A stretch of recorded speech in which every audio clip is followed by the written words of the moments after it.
Bonjour à tous, que le Seigneur vous bénisse. Une fois de plus, avec joie, je vous reçois à notre rendez-vous quotidien, 5 minutes pour restaurer. Alors, en ce mardi 7 octobre 2025, nous voulons continuer ce que nous avions amorcé depuis hier, à savoir ce thème merveilleux sur la consolation. Alors, ce matin, nous voulons prendre un nouveau texte dans le livre de Luc au chapitre 7. Luc chapitre 7, à partir du verset 11. La Bible dit ceci, et j'en fais la lecture. Le jour suivant, Jésus alla dans une ville appelée Naïn. Ses disciples et une grande foule faisaient route avec lui. Lorsqu'il fut près de la ville, voici on portait en terre un mort, fils unique de sa mère, qui était veuve, et il y avait avec elle beaucoup de gens de la ville. Le Seigneur, l'ayant vue, fut ému de compassion pour elle et lui dit, ne pleure pas. Il s'approcha et toucha le cercueil. Ceux qui le portaient s'arrêtèrent et il dit, jeune homme, je te le dis, lève-toi. Et le mort s'assit et se mit à parler. Jésus le rendit à sa mère.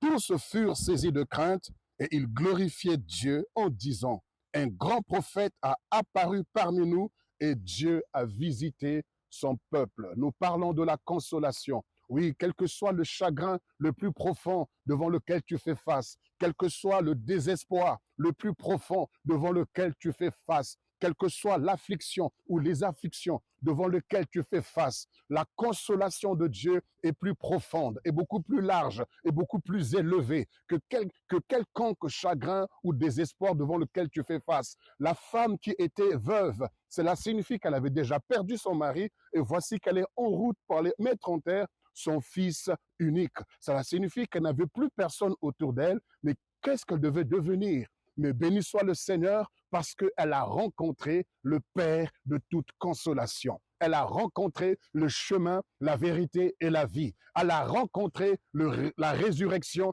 et la vie. Et lorsqu'elle rencontre Jésus, et Jésus n'a pas fait de reproche à cette femme, lui posant des questions. Qu'est-ce qui s'est passé? Pourquoi est-il mort? Est-ce que tu as été une bonne femme? Est-ce que tu as été une bonne mère?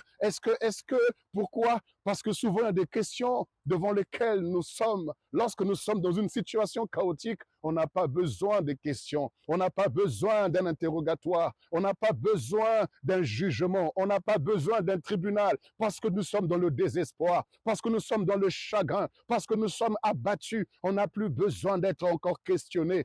À l'image de Job qui faisait face à une oppression, à l'adversité. Ses amis sont encore venus l'acculer en lui posant tant de questions. Mais j'aimerais te dire, le Seigneur ne te pose pas de questions, mais il te dit simplement ce matin, ne pleure pas. Et encore, j'aimerais ajouter, ne pleure plus, sèche tes larmes, parce qu'il y a encore de l'espoir. Tant qu'il y a la vie, il y a encore de l'espérance. Parce que un chien vivant, mon vieux, vaut mieux, excusez-moi, qu'un lion mort. Oui, j'aimerais t'encourager, que tu saches que tu vaux mieux que ceux qui apparemment sont élevés dans la société, mais qui n'ont pas cette paix, qui n'ont pas ce Jésus-là que nous prêchons, qui n'ont pas le chemin, la vérité et la vie, qui n'ont pas cette consolation que toi tu as. Relève-toi ce matin, essuie tes larmes, quel que soit ce que tu as perdu. Notre Seigneur est capable de le restaurer, il est capable de le ressusciter, il est capable de renouveler cela en toi. Essuie tes larmes, reçois sa consolation.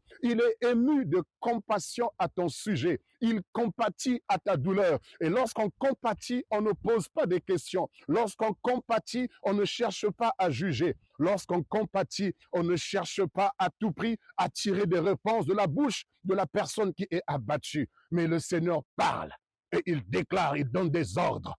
Ne pleure pas.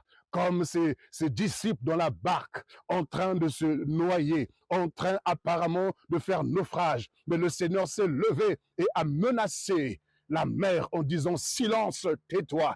Oui, il est prêt à menacer tout ce qui te menace. Il est prêt à se lever pour toi, pour que tu réalises que Dieu est de ton côté. Jésus-Christ de Nazareth est de ton côté. Sois en paix, sois renouvelé, sois fortifié. Prends courage, essuie tes larmes, parce que tu as encore un avenir glorieux. Lève-toi, mange et bois, car le chemin est encore long. Tu as perdu l'appétit. Retrouve la voie de la cuisine, retrouve la voie de la nourriture, retrouve la voix de la réjouissance parce que le Seigneur, le Dieu de toute consolation, s'occupe de toi et t'apporte la paix. Que le Seigneur te bénisse ce matin. Je te souhaite de passer une excellente journée et que la paix de Dieu qui surpasse toute intelligence garde ton cœur et tes pensées en Jésus-Christ. Amen.